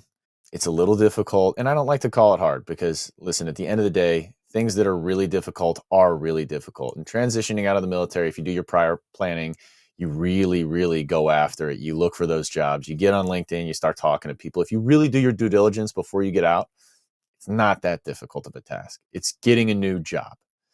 You got to learn a lot of new things. There's a lot of new culture. So for me, when I was getting out, I did my due diligence. I got this new job and I was working with my cousin. I'm in corporate America, and it's just really not me. It's not what I want to do. I didn't want to get out of the military organization just to get back into another large organization where people are telling me my left and right lateral limits of how I can think, feel, and act. So I was kind of gearing up to part ways with that when my buddy, who I hadn't seen in years, who we were really close in buds, his wife's from Tennessee.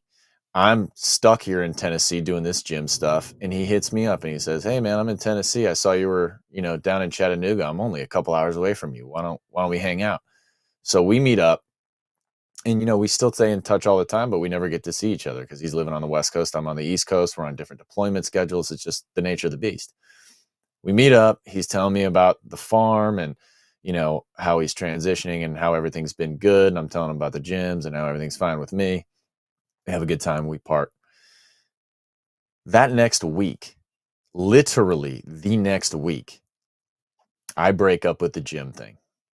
The gyms are going in a certain direction where I can kind of take a leave and it'll be all stable. I have an understudy who can come in and just absolutely dominate the job. So I don't feel bad for leaving my cousin and my partner. And he could use, a little extra leeway on the pay and, taking less money out of the pot. It was a good thing for everybody. It was a very mutual and beneficial thing for everybody. So I was like, okay, let's get out of this corporate America deal and, kind of explore some options. So I kind of just immediately go to John.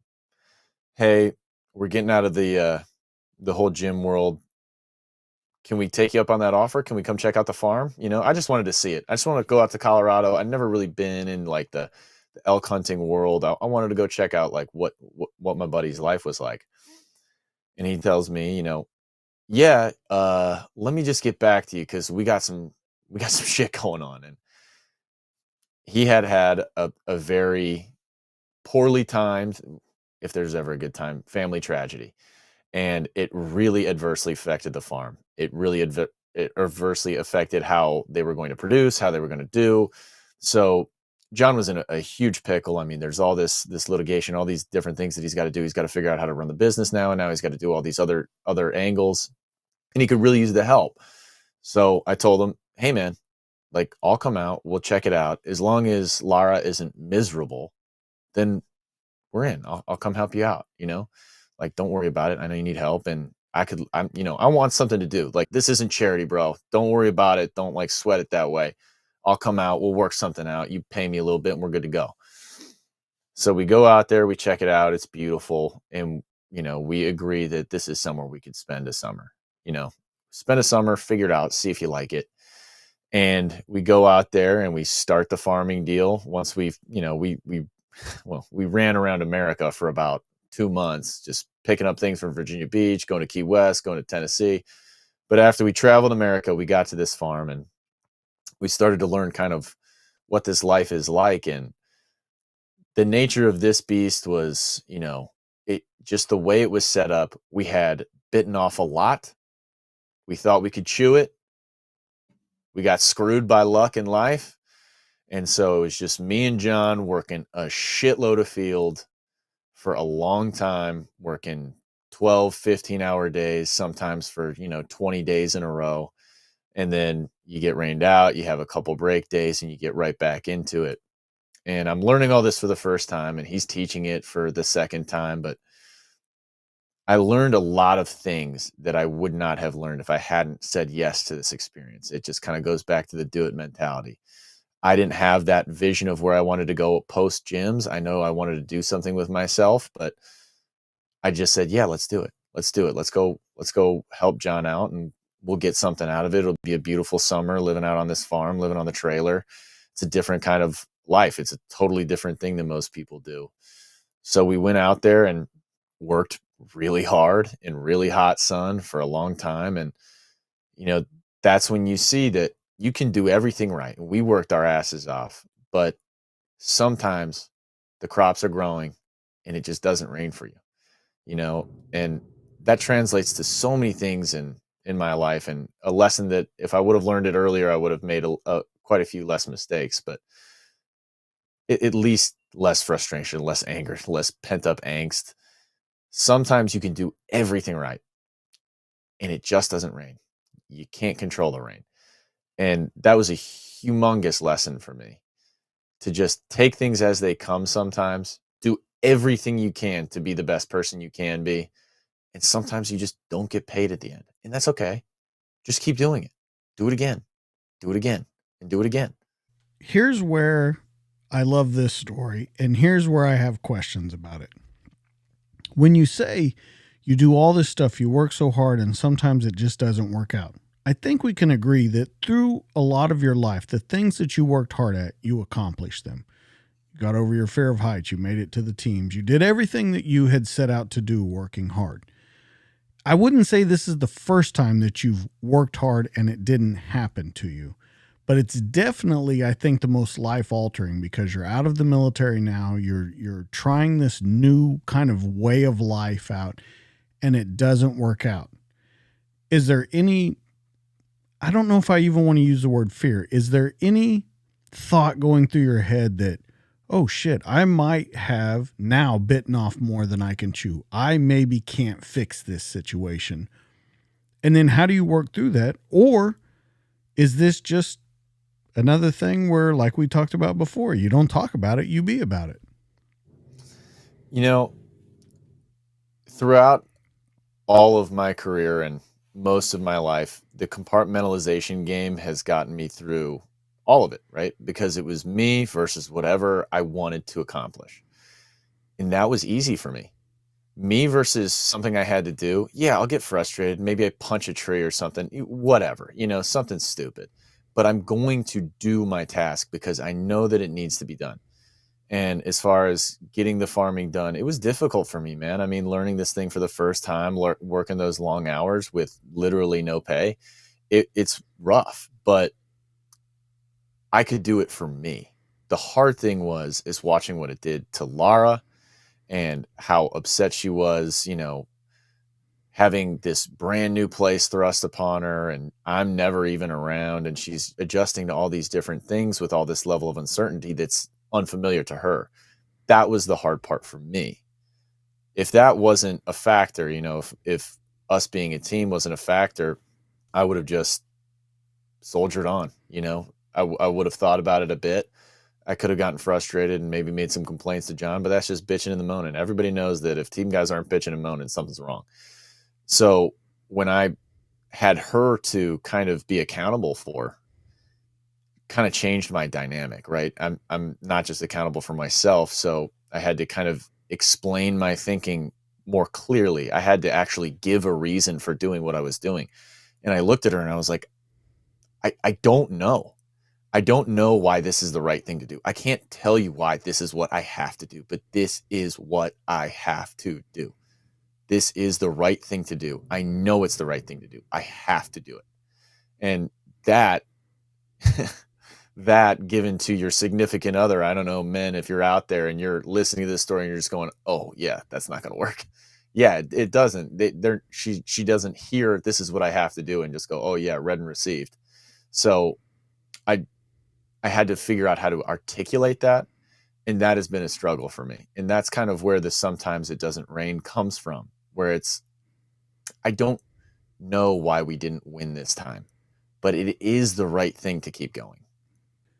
And this is what I point out, what I talked to you about earlier with those deployments and stuff. If you were to have a family, would it have been different for you? I think this is where you've changed as a person. And I asked you a little bit earlier, has that detachment, have we softened that blade? And I think everything you just said shows all of that, the different person that you are. Because I think before being detached, you would have just soldiered on and soldiered on by yourself. If you have a problem with it, this is what I'm here to do, and this is what I'm going to do with or without you. Now you have a different way of thinking at this maturity age level of your life, however you want to say it. And I think that this farming has changed who you are almost fundamentally. And I wanted to talk to you about a couple of the points that you bring up in the article. The very first one that I want to talk about is easy isn't lazy. It's true, man. Easy isn't lazy. It's hard for people to conceptualize how to find the easy way is not the lazy way. And if I want to produce a product, it's really about the product. The method in doing so can matter if it affects the outcome, but if it doesn't, if I do something and it's a great outcome and it's what we wanted, then easy isn't lazy. I did the easy thing and it made sense. It wasn't lazy. It just was the right thing to do at that time. And I think a lot of people often will see someone looking for the easy way of doing something or the easy way out of a situation and say, oh, well, yeah, you just don't want to work at it. You don't want to put in the effort. And it's like, well, if it gets us to where we need to be, that's what we need. The easy way can be the best way to do something. And when you're on the farm and you're trying to find ways to do things, it's like what we're doing is relatively easy to understand, but it is a shitload of work.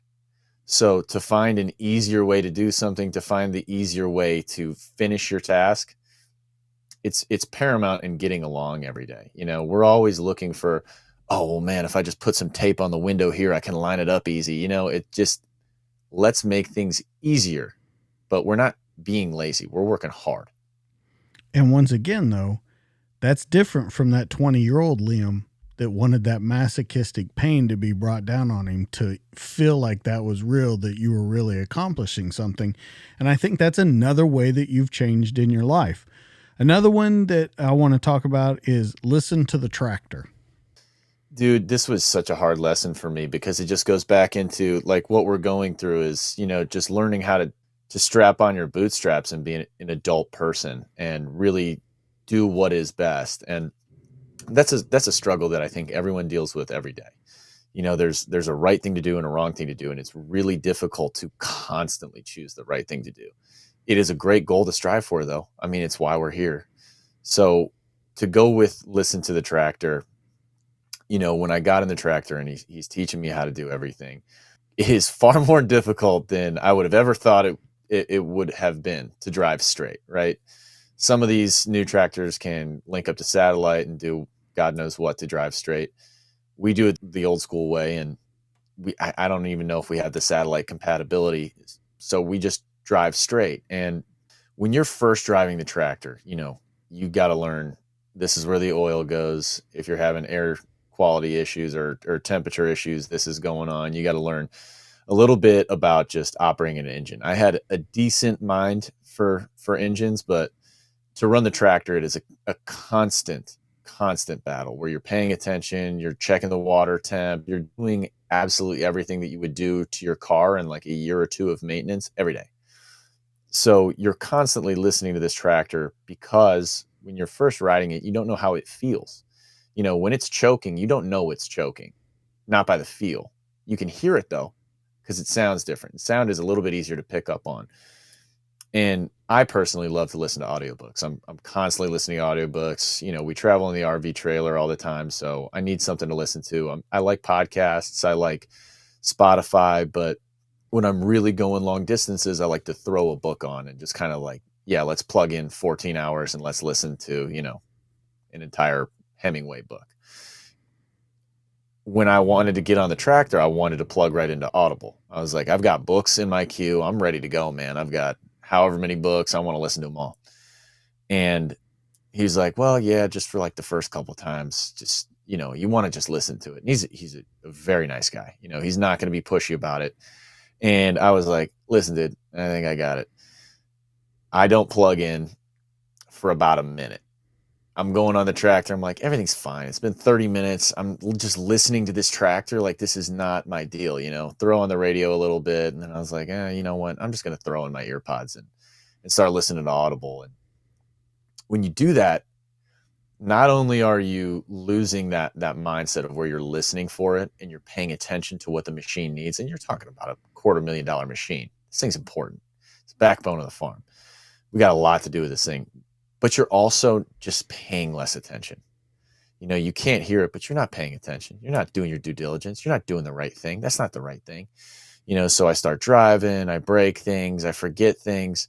And when I'm listening to the audiobook, if I know I'm not supposed to have the tool in the ground while I'm going in reverse, I could forget. I just throw it in reverse because that's the first thing I want to do, because it's like driving a car, and then boom, you break something. You got 560 horsepower pushing on one little metal pin. That sucker breaks, and then you got to wait 2 days to get the pin, pay $50 for the pin. And it's just one of the pins. You broke 5. So at the end of the day, you're wasting money, you're wasting time when you could have just been doing the right thing. You could have been paying attention. You could have been listening to the tractor, and you could have been fully present. And a lot of people will miss that. We want to get a lot of things done because you got your cell phone, you got your this, you got your that. You aren't fully present. And that was a big lesson for me. After I broke 2 or 3 things, I was so riddled with guilt and so upset at myself that it was like, okay, let's unplug and let's figure out what this is all about. And just sit in this sucker, listen to it, listen to directions, listen to the tractor, and let's learn. And that's what I did. 2 more things that I want to talk about, and that's be empathetic is one. And I think this was a huge shift in your mind state of being empathetic, because as we've talked about this whole conversation, you've kind of just done what you needed to do, compartmentalized, moved on. And now you're talking about a whole new aspect of yourself, and it's being empathetic to those that are around you. Well, DJ, I can tell you right now, you can read me like a book because I have severely lacked empathy and sympathy throughout my entire life. And the learning to be empathetic, it was, I didn't learn it in high school because I didn't need to. It's high school. Nobody knows what the hell they're doing in high school. Nobody's an emotional master there. Get to college, I'm there for half a year. Get into the military, it's like, empathy, what the fuck is that? Get that shit out of here. You know what I mean? And so Then you get into the teams and it's even more so. Then you're just getting less and less empathetic. And it happens a lot in the teams. You get a couple guys who make it through when they're young, and you become a man through the teams. And I never needed empathy. I got out and I started working with civilians, and I was realizing that like a lot of what I'm saying isn't resonating. And not to be vain or anything, but I thought, hey man, like I'm a prior SEAL, I'm your operating officer. Maybe you guys got some cool respect for me and listen to what I say. And because I was not feeling for them, because I was not able to empathize with their position, because I could not truly put myself in the shoes of someone who's making $15 an hour working the front desk, because I could not do that, I could not communicate with them. I came in there and I was like, look, dude, I'm a prior SEAL. Like, I know how to get motivated. You want to elevate yourself to the assistant general manager? Like, let's do it together. Let's make a plan. Let's go after it. Let's do things together. I'm in. I'm a good leader. I've learned all this shit. And, lo and behold, no, man, you're talking to people with a range of emotions, not just team guys who it's like, hey buddy, pain or gain. So I had to learn to use that empathetic tool to really communicate with people in a way that they can understand, because not everybody wants to be spanked or learn. They want to be spoken to by someone who understands what they're going through. The last thing that we're going to talk about, I think it's going to lead right into the company, and that's make your own opportunities. And I think this is going to lead right into Silent but Deadly, not only for the fact that you made your own opportunity to farm, but to start your company, but to show these other guys that have maybe lost their way or never really learned a way getting out and transitioning of what is available to them, of making their own opportunities. So let's talk about that as our kind of final point in what you learned with the farming. Absolutely, man. I mean, making your own opportunities is not like, some macho way of saying like, you got to get your ass out there and do everything yourself. Making your own opportunities is about being available. Making your own opportunities is about saying yes. And it's a lot about what we've been talking about previously, where when you're getting out of the military and someone says, hey, this program was actually pretty cool for me, do what you're supposed to do and check it out. You're getting out, dude. It's not going to be as easy as you think. You might have something lined up. You're going to work with your dad, but you might get out and not like that shit, dude. You might want to do your own thing. So make your own opportunities by being open and available to all the different things that are out there. And what we do at SBD is we help people with transition, yes, but we really show you the military benefit, what you earned, what you worked for, what you sweat for, what you bled for. What are our benefits? How do we access them? And then where are these groups of people who are collecting, talking about things in the transition world?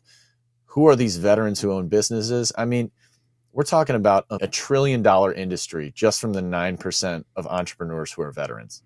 That's a ton of people with a ton of employees. The network of veterans is huge. So the idea that when you're getting out, it's like, shit, dude, I either contract or I'm stuck doing something I don't want to do. I guess I could do a government job, but I don't want to. The idea that you're stuck is just flat out wrong. It's what your command is probably telling you, because they want you to re-enlist because it's easier for them. At the end of the day, veterans are awesome. We're all absolutely crushing it out here. It takes a second to figure out your bearings and do what you got to do. But our goal at Silent but Deadly is to, one, help you with your benefits, coach you through transition, and be there for you when you need it. And the whole community feels the same. I mean, it's been the coolest part about getting out. I mean, with this podcast, with tons of other conversations I've had with veterans, everyone's there for each other. It's the coolest community, super diverse. Everybody is so excited to be in the same space, with veteran help, that it's almost like you're back in. We all have the common goal. We all don't want to do this one thing, and we all want to screw off on the weekend, but we're all here together. We all went through boot camp. We all went through this together. So the camaraderie is there. You just need to look for it. And that's what we want to do. One-stop shop. How do I get to where I want to be? How do I transition? And who's going to help? Let's point out a couple things about Silent but Deadly. Veteran owned, veteran operated, for profit. Now, a lot of people are going to say, like you've written before, why aren't you a 501c3? Why aren't you this? You have a very interesting explanation of why you are not that, why you are for profit. Dude, there are so many nonprofit companies out there in the veteran help space. But what I see from them and what I've experienced myself, and dude, they're doing great work. And I don't want to belittle the work they're doing, but I do want to say this is that when there are galas with princes and royalty and all these investors and all these sponsorships, and we're going here and we're going there and we're recruiting people and we're holding balls. Listen, I worked in the corporate world for a little while. I threw a few events. That shit takes time. It takes money. It takes planning. It takes effort. And that's what a lot of their time and effort is going into. I don't want that. I don't want to play the political game of aiding veterans. I want you to know that the money that you spend, which won't be very much, will go directly to helping veterans. You're spending money in the company to help veterans. It's not a donation. Buy a t-shirt. Buy $5 for a coaching. You know, there's no dollar spent in SPD that isn't going directly back into creating products for veterans or enabling more benefits access and coaching. It's you spending money to help yourself, help us, help the next guy. You're in good company. You talk about that. 6% of the population are veterans. Now, the interesting part to that is what you brought up is that 9% of all U.S. businesses are run by veterans, even though they're only 6% of the population, and that 35% of post 9/11 vets have their degrees, which is way higher than the general population. Why is it that you think in doing this and the benefits that you show people they can get, why is it so different now from back in the day when we have transitioning vets? Why are so many going for those degrees to own their own businesses, to show the world they've done their service? Now it's time to show them what they can really do on the backside of it. You know, when we look at our veteran history, we go all the way back to, colonial America. It was a service to the country, and that was it. Then you go home and we're done. Then you go to the Civil War, fighting each other for an idea, but then you go home and you're done. Then we get all the way through World War I, World War II, and they start talking about benefits for veterans, but not really. It takes us all the way through Korea and Vietnam to give any kind of access to benefits because so many people were dying of cancer and all these adverse effects post-military service. So this whole realm, this world of military benefit and the military being a viable secondary option to higher education, this is brand new. It may make sense to some people like, oh, yeah, veterans have all those benefits, like the veterans get this, that, and the other. And you always hear it around Veterans Day with a free Applebee's dinner and all that crap. But there are some absolutely stellar benefits that, veterans are exposed to that they just don't know how to access. And you get these few veterans, and I don't want to say few, but 9% of entrepreneurs of all of America making $1 trillion a year. I mean, a whole industry in itself. You have these people who are accessing these benefits and transitioning successfully because they looked into the grants, they did a bunch of work, it slowed them down a bunch, or they had the opportunity, or they knew the guy who told them. Well, instead of this, train of playing the telephone game, hey, let's learn these benefits. Oh, did you hear about this? Or can you do that?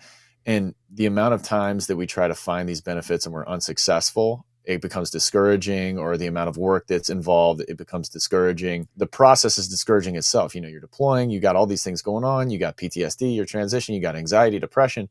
All these things hinder you from accessing these benefits that make you an absolute rock star in the civilian world.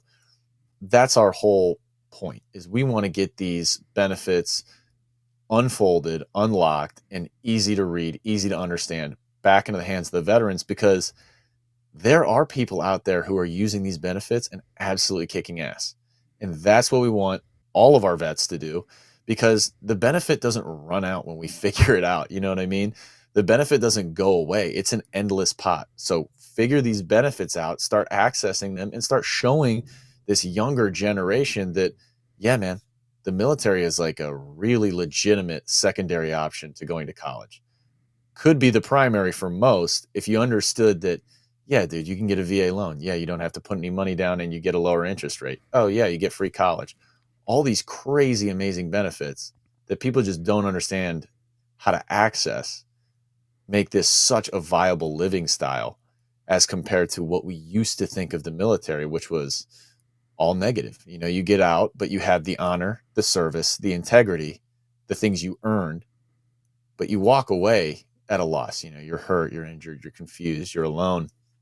I want to change that dynamic. I want to change the entire deal about veterans. I want to change the way we speak about military service. Where can people find you in order to open up these benefits that you're talking about, coaching sessions, all of those different kinds of things? Where can they find you on social media? Where can they find the website? And just where can they find out more about your story? So on LinkedIn, you can just look my name up, Liam Cogan. But for the website, silentbutdeadly.org, currently it's a splash page. It's just kind of a landing page to give you a taste of what it's going to be like. But we'll have job boards, coaching boards, weekly communication, monthly coaching sessions that are free. So we're going to have a lot of things to access, a lot of benefits and articles, videos, just a ton of content to help you find your way through these benefits, access them and use them. And we're going to be all over every kind of social media you use. You know, Instagram, silent but deadly operator. We'll tag it all through the website. You can find every single one of our social media links through the website. You'll be able to find it all through the website of this show too. We will definitely put it on your episode page along with the pictures that you've sent to me and anywhere that people can find. Is there anything else that you would like to talk about before we kind of wrap this conversation up? Anything that you're looking to do in the future? You know, man, I just want everyone to keep their eyes and ears open because this movement is going to get big and people are going to find out what they have access to and they're going to start coming for it. And we're really going to change this whole entire dynamic between the military and, you know, we're losing numbers by the masses. So if you're a vet, this should be something you care about. If you care about the military, if you care about the United States of America, having a ready and able military is very important. So getting these benefits out to everybody and showing them that this is a viable way of life is super important for us. Man, I'm so glad that we finally got this all put together and got to sit down with each other. Guys, you know where you can find Liam. Let's talk about where you can find me and you can find this show. As always, you can find me on Instagram at the DTD_podcast. You can find me on Facebook at the DTD podcast, and you can find me on YouTube where all these conversations, they're in video form. But your one-stop shop, dtdpodcast.net. Of course, every guest that comes on the show has their own episode page. You can see pictures of them, you can find their links, and you can find out a little more to their story. Now that we've found out where we can find me, let's talk about where we can find the people that help make this show possible, my amazing sponsors. Let's start with Mac Belts. We all know that nothing stands up to wear and tear like a good leather belt. If you're looking for the toughest leather belt on earth, then you've come to the right place. Mac Belts. They're handcrafted in the USA by veterans who are serious about their craft. If you're looking for a belt that's tough enough for your active lifestyle and helps support those who've given so much to our country, look no further than Mac Belts. It's the toughest belt on earth. Everybody knows my buddy over there, Mac Alexander. He's a retired SEAL, and he has blown it out of the water with this company. They're the baddest fucking belts on the planet. I wear one every day. They have them for dress. They have them for work. Anything that you need, they've got it. Now, it's a low-profile and lightweight synthetic belt solution, expertly designed to be unbreakable and all-weather capable, and it's the highest caliber of American craftsmanship and all positively impact our military charity partners. They're the toughest belts on earth. Make sure you go by macbelts.com. Pick you up one today. You will not be disappointed. Now let's talk about coffee. Police Coffee is an officer-owned business, and it's dedicated to crafting the finest coffees and blends, and they're shipped as soon as they're made to provide you with the freshest coffee available. Each batch is roasted fresh by people who know what it means to stay vigilant. Their specialty coffees do not waste one drop when flavor is concerned. Their coffee is some of the best you'll find, but it also helps serve an important cause. They give back to our community. 50% of their profits go towards helping family members of police officers who fell in the line of duty. And if you're looking for flavors, they have them all. They have pumpkin spice, which is the big fave around this time of year. Let's talk about my favorite, though, One Ranger. It's the newest flavored coffee that you're sure to love. It's a medium-bodied coffee with a smooth and sweet pecan flavor. It's probably one of the best combinations in the world. It's rich, sweet, nutty, and buttery, and its flavor cuts right through coffee's natural acidity to give you a smooth and satisfying coffee experience. Make sure you go by there. They have K-Cups, they have bean, they have ground, they have dog treats, they have everything possible that you need to have a great coffee experience. And don't forget their flavored and regular coffees. Stop by their DJ K10 will give you 10% off your order. Guys, that's going to be it for this week. Check this guy out. Check his company out. He's making a way for veterans to really take this world over. That's Liam. I'm DJ. This has been the show. We'll catch you guys on the next one. See you later.